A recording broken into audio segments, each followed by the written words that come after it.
Life for Solima Khatun and her family has been precarious enough since escaping the military crackdown against the Rohingya in Myanmar 8 months ago. Their makeshift shelter is perched on a hilltop in the Kutupalong refugee camp in Bangladesh, but the daily struggle to survive is expected to become even harder in the weeks and months ahead for Solima and hundreds of thousands of refugees like her, because cyclone season is starting. We are afraid of the wind. Sometimes it takes out our tarpaulins and there might be landslides, but we don't have anywhere else to go. There's a sense of urgency around the camp. The weather could change dramatically at any time. Thousands of tons of bamboo is being distributed to refugees so they can make their shelters stronger. Aid agencies are training them how to best secure what are often nothing more than tarpaulin and corrugated iron shacks. We are afraid of the wind and thunder during cyclones. They're teaching us about landslides and what we need to do. Heavy machinery has been brought into the camps to build roads. Its vital emergency services have access to anywhere in the camp in order to rescue victims of potential landslides or floods as quickly as possible.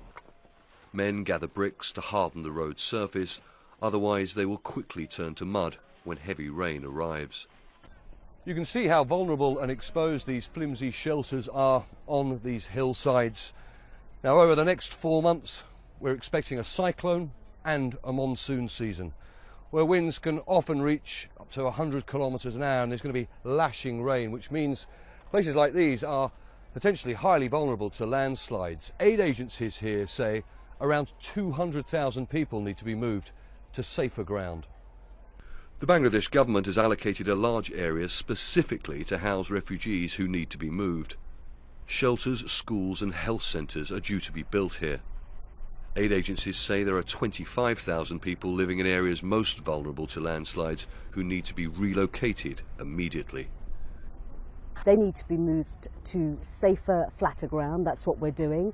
We're moving and working as fast as we can with heavy machines, with people, so that these families can live somewhere where they've got access to food, public health services, and that they're safe and that they're comfortable and that they're not at risk from any further disasters.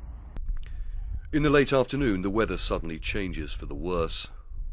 The wind kicks up dust clouds across the camp. Refugees run for cover or rush to try and secure the tarpaulins that are ripped from roofs. Hundreds of thousands of men, women and children face their greatest challenge yet since fleeing for their lives from the Myanmar military crackdown. Charles Stratford, Al Jazeera, Kutupalong refugee camp, Bangladesh.